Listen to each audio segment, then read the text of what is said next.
Sebelum menikah, pikirkan masa-masa. Kira-kira saya menikah ini maslahat atau tidak?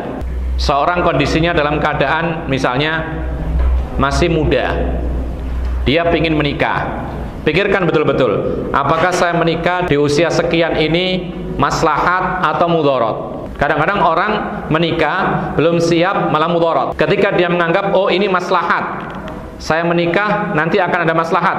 Sebelum itu kemudian kita pikirkan, saya menikah dengan si calon ini kira-kira maslahat atau tidak. Jadi semuanya dipikirkan. Jadi bukan dalam permasalahan pernikahan itu bukan segera-segera, tetapi harus betul-betul dipikirkan matang-matang, kemudian maslahatnya lebih besar baru menikah. Jangan berdalil dengan kisah seorang laki-laki yang miskin yang hanya mempunyai satu lembar kain yang digunakan untuk sarung.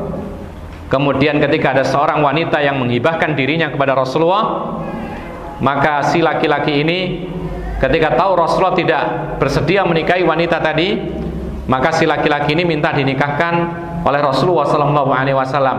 Langsung dinikahkan oleh Rasulullah, padahal tidak punya apa-apa. Sehingga maharnya ketika tidak ada harta maka diganti dengan jasa, yaitu mengajari Al-Quran. Lalu ada yang mengatakan bahwasanya atau merasa bangga proses pernikahannya hanya sesaat, datang ke keluarganya kemudian langsung lihat, langsung akad saat itu juga, lalu merasa bangga.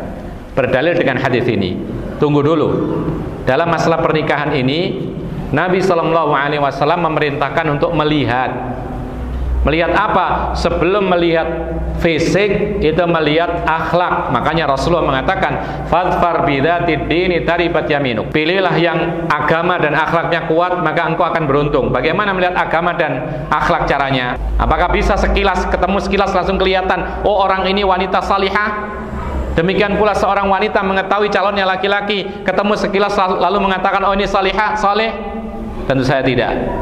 Maka dilihat bagaimana kesehariannya, ditanyakan kepada orang-orang dekatnya, dicari tahu siapa kawan dekatnya, runtang-runtungnya kemana-mana sama siapa. Kalau sama penjudi ya biasanya penjudi, kalau sama orang yang rajin sholat biasanya rajin sholat, ya. Kalau sama-sama orang-orang yang suka ke warnet berarti sama-sama suka ke warnet. Itu resep yang dikatakan oleh Rasulullah SAW. Baru kemudian terakhir melihat fisik, dicocokkan. Dan sudah ada gambaran sebelumnya dari perantara, seperti Rasulullah SAW menikah dengan Maimunah.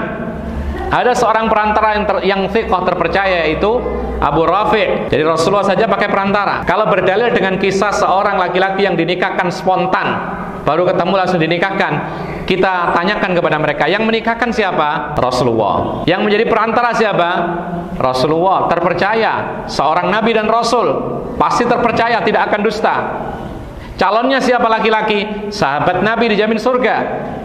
Calon perempuannya siapa? Sahabiyah, sahabat wanita, dijamin surga juga. Artinya mereka-mereka ini orang-orang yang tidak perlu dipertanyakan. Jadi proses secepat itu tidak ada masalah, karena mereka adalah orang-orang yang terpercaya. Tetapi pada zaman sekarang ini, bahkan pada zaman sepeninggal wafatnya suami daripada Hafsah, yaitu anak perempuannya Umar, maka Umar menawarkan anak perempuannya kepada Abu Bakar. Ditunggu beberapa malam, beberapa hari, tidak spontan. Ternyata tidak memberi jawaban, akhirnya tidak menikah. Ditawarkan kepada Utsman. Ternyata beberapa malam, beberapa hari tidak ada jawaban. Akhirnya dinikahi oleh Rasulullah SAW. Oleh karena itu, ikhwan fillah azakumullah, untuk masalah pernikahan maka kita harus betul-betul perhatian, memikirkan terlebih dahulu, ta'ammul, an-nazar dan lain sebagainya. Bukan sekedar lihat baru sekali kemudian jatuh cinta. Jatuh cinta sama apanya? Ya.